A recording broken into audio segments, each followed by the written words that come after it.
morning or afternoon, whatever we are. How's everybody doing today? So as I was introduced, I'm Jessica Zdinak. I'm Chief Research Officer of Applied Research and Analysis Company, ARAC. We are based in the United States. We are a behavioral science research firm, but we conduct behavioral and social science research across the entire world.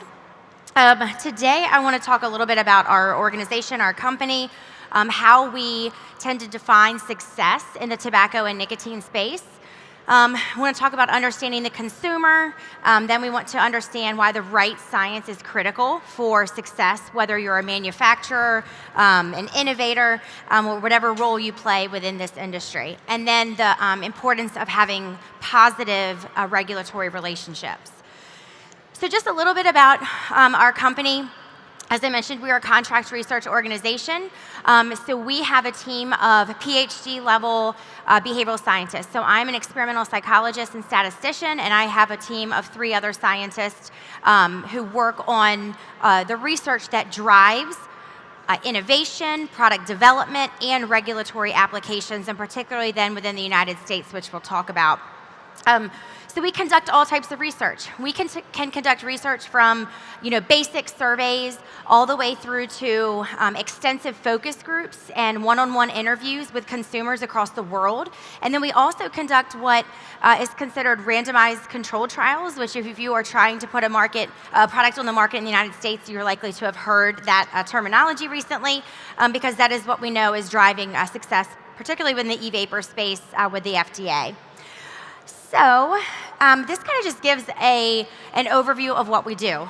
So we are a company that focuses on getting products authorized within the United States, going through the FDA regulatory pathway. Me, myself, have conducted 2 behavioral science studies that have led to authorizations within the United States of those products. We have other scientists on our team that also have conducted research that has led to authorizations. And there's a lot of kind of talk and chatter about, oh my gosh, it's so difficult to get a product put on the market in the United States. And while that's true, because the regulator wants evidence-based research, right? They want rigorous, reliable studies. And unfortunately, not a lot of companies are meeting that mark when it comes to submitting their applications to get authorization. That's where our company comes into play and helps companies get their products to market in the United States. There's also regulatory studies, though, that need to be done no matter what country you're launching your product, and we can also assist in those regards. Like I mentioned, we have statisticians, we've got quantitative and qualitative researchers, so much experience there. And we don't just stop within the nicotine and tobacco space. We also conduct research in the medical device community. We have some individuals on our team who have pharmaceutical experience. And so it really expands across various industries depending on what product you're coming to bring to market and what research might be needed and in what capacity. So, what is important about behavioral science? We have been trained as scientists to focus on 3 things. We typically call it the ABCs, so affect. And so that's how an individual is feeling. So that's the A. The B is the behavior, right? And so that's pretty easy because that's what we actually see externally. So that's kind of easy. And then C is going to be our cognitions, which are our thoughts. So when we are working with a company to develop products, to change products, to innovate, and then to get these products authorized through the regulatory pathway, we are always focused on the ABCs. What is that consumer thinking? What are they feeling? What are they experiencing? Because you might see their behavior, right? Are they smoking? Are they vaping? Are they pouching? What are they doing? But there's so much that underlies that and the reason and the motivating factors for why they do what they do, and that's where our expertise comes into play to help companies get the most successful product on the market. So what we really consider is that there's this 3 pillars of success concept. So we believe that the foundation for success within the nicotine and tobacco industry is going to be the consumer. And I know we've heard a little bit about that today already. It's very important, and I'm going to expand upon that for a little bit. The second pillar for success is going to be science. You have to have the right research team conducting the right science at the right time to be most successful. And then finally, having those regulatory relationships that are strong and having the regulator be able to talk to independent third-party firms on behalf of you as a manufacturer is also very important. So let's talk about the consumer.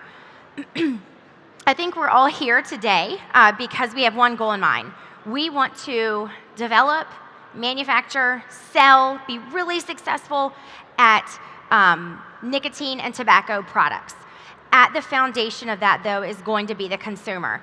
And I would like to think that all of us here cares about the consumer and is focusing on the consumer with their product development.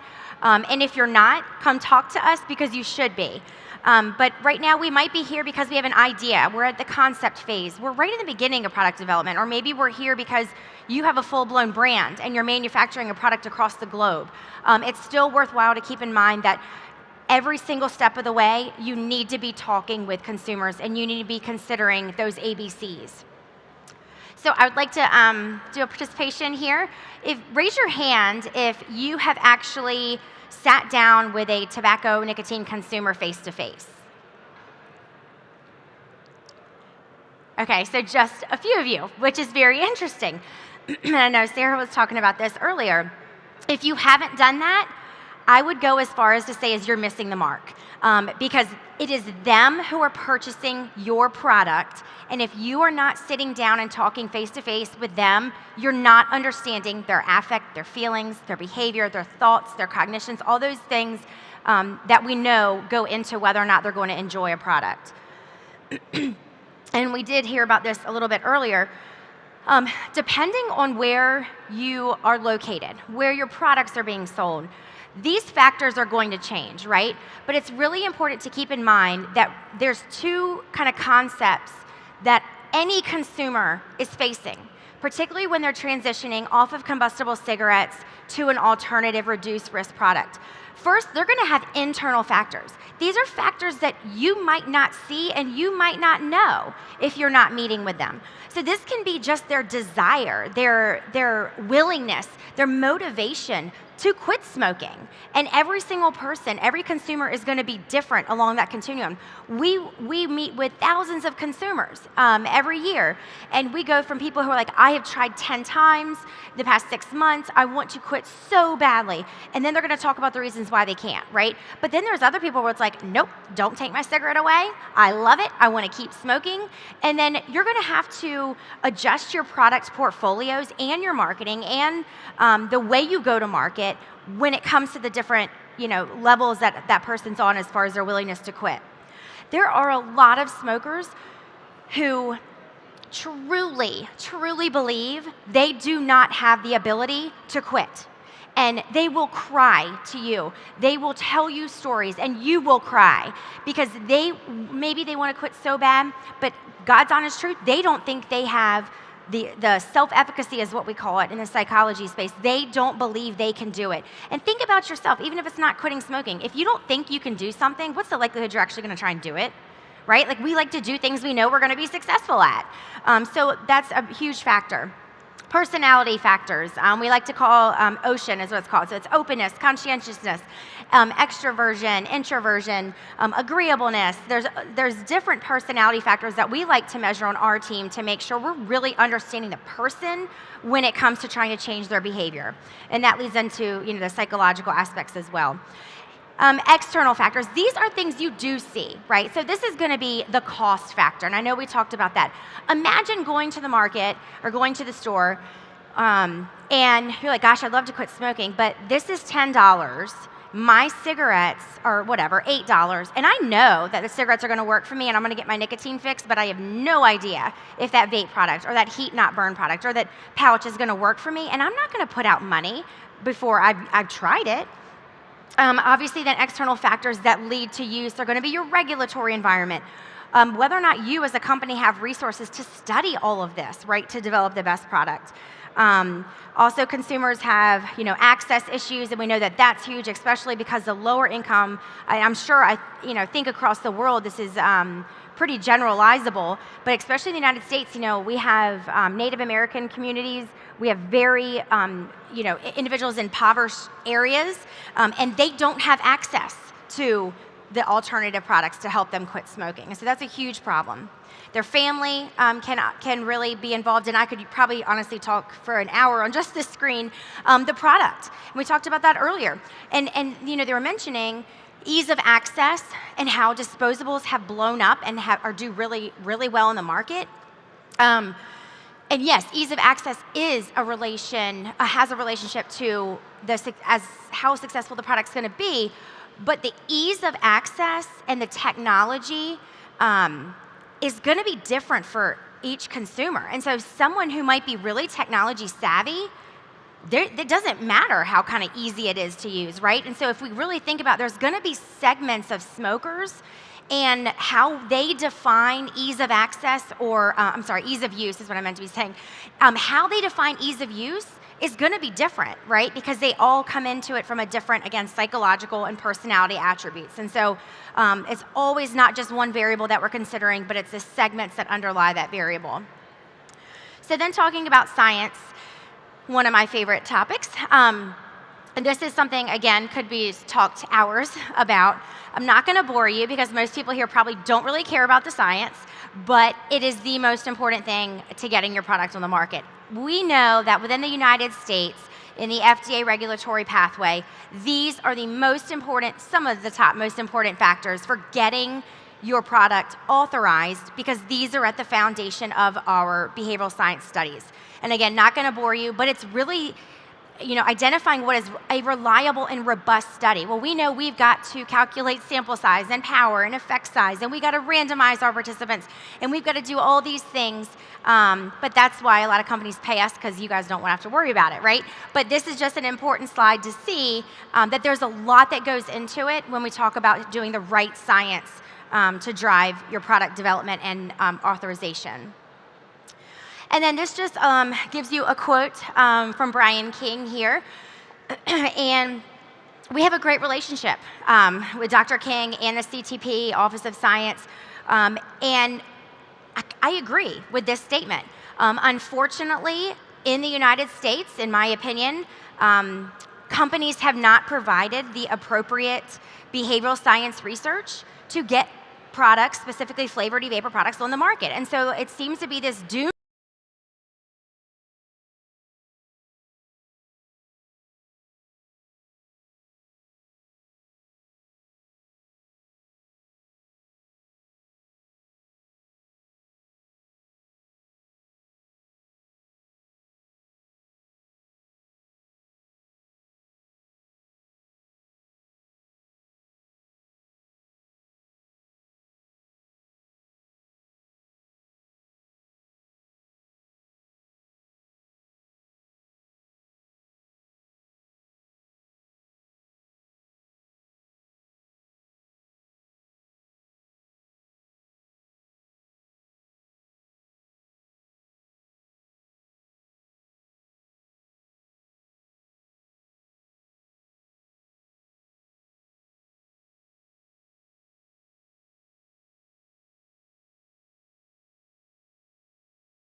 to the international market.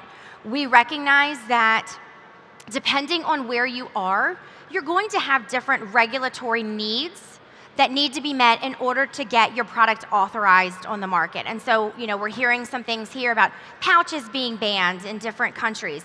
We're excited to work with companies who want to push back and say, I'm sorry, specifically about pouches, no. Having nicotine pouches being banned in countries is absolutely insane. When you say, in comparison to a combustible cigarette that we know is the most harmful product, and that leads to the cancer, and that leads to, horrific outcomes. And so we would love to work with companies to say, let's give them the science for these individuals making those decisions, the legislators in these countries who are making ultimately a very very harmful decision when it comes to protecting the public health of their people. Let's give them the research to change that around, and we're going to refute that. Again, especially when it comes to being able to transition smokers off of the combustible cigarettes.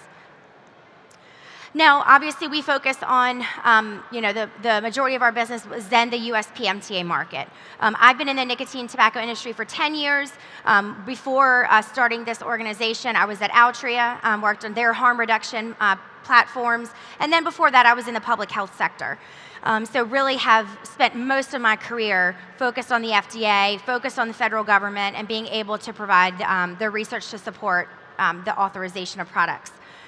If you are unfamiliar with this process, a lot of people are like, nope, not going to do it. It's too long. It's too time intensive, too much money. And I would say it is all those things, but not too much, right? So it is a process that I believe should be done to make sure your products are going to protect the people, right, of the U.S. But this is just an overview of what it looks like to get a product on the market. So you start with pre-meetings with the FDA, and we enjoy having those conversations with them, and we've really grown to be a trusted partner with the FDA. Then you get your application accepted, officially filed, then it's under the scientific review, and then they're going to take an action, and then you're also then going to have your post-market reporting and surveillance, and that's also where we come into play. So it can take up to a year and a half, 2 years. There's also other ways to do this where it doesn't take as long. And we work with organizations that kind of help you get an application into the FDA sooner, and then conduct your scientific research. And so there are kind of several ways to be able to go through this process.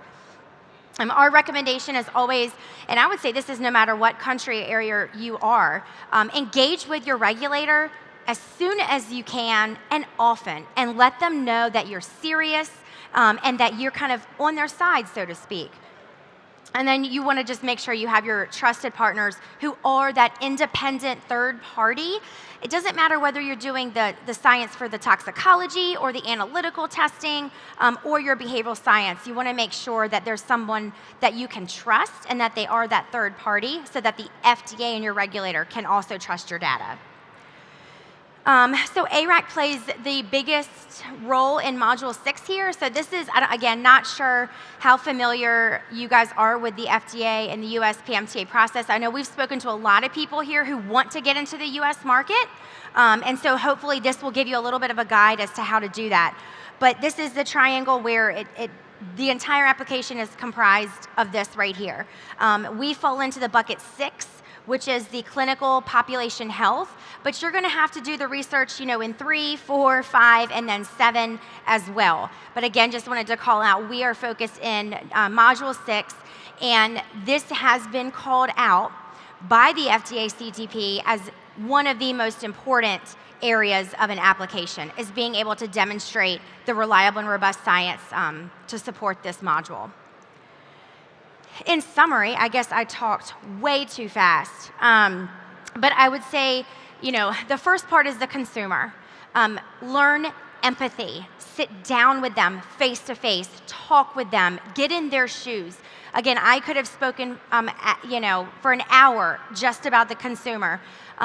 It's just very important too. And a lot of times we look around and we're like, gosh, a lot of these products are kind of the same, right? But if you talk with a consumer, they might tell you a point that you've not considered. And you walk around here and you're like, oh my gosh, that's going to be a differentiating factor for my company. Because now I know that a consumer wants X, Y, and Z, and it's not being offered. And I will tell you, they mentioned it earlier on the panel about the consumption of e-vapor, e-cigarette products. That is so important, and we hear it all the time. The first question when we go to consumers and we give them for free e-vapor and e-cigarette products or pouches or heat not burn or whatever the product is, we give it to them for free and we say, we'd like you to stop smoking and use this instead. The first question they ask us every time, no matter where we are, is, well, how does this match to my cigarette? Like, I know I smoke like 38 cigarettes a day, so should I be taking 30 puffs of this? It's like, oh my, right? That's how naive they are, and that's how much help and hand-holding they need to switch. And so if there's a way, oh my gosh, if there is a way to come up with a product or a module or something that can equate a cigarette to an e-vapor product, a pouch product, or whatever kind of alternative product it is, that would be huge for consumers, and that would be the differentiating point between your company and all the other companies out here. But if you're not talking with consumers, if you're not hiring a research partner to help you through that process, you're not going to find that differentiating factor. And then the other thing, when we talk with consumers, it's really important to have this frame of mind of you're getting a sense of what they want and need today. But are you thinking about tomorrow and a year from now? And what if X, Y, and Z changes in their country, across the world, in their current daily life? If things change, how is that going to then change their wants, their needs, and then ultimately their behavior? So it's not just about today. We need to be thinking about tomorrow as well. And then anybody can say, yeah, just more research. Yeah, just do more research, do more research. That's not the answer. It's never the answer. You have to do the right research that is designed the right way for your stakeholder, for your end user, for your consumer, for your CEO, for your investors, whatever it is. You have to be able to know what questions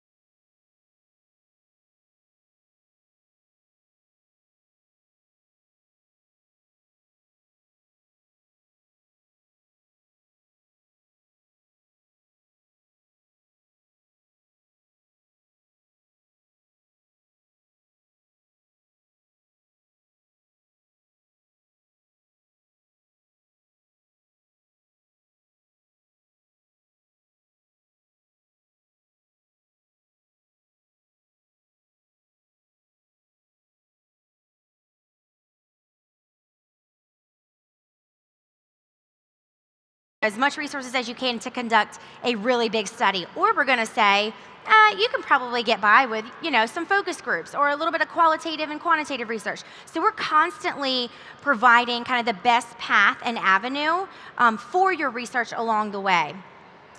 We also then conduct, like I mentioned, all of the research related to the Module 6, regulatory submissions, that's within the US, but also regulatory research across the globe. We provide the post-market support all the way through, obviously, to project completion. And with that, I think I have almost 3 minutes for questions because I talked really fast. Questions?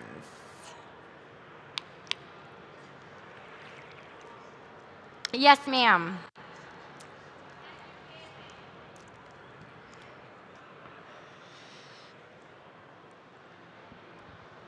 So it sounds like you cover consumer research, but you also support companies to go through the regulatory process. So do you have in your team people that are focusing on both, or do the same people look after both areas? That's a great question. It's a little bit of both.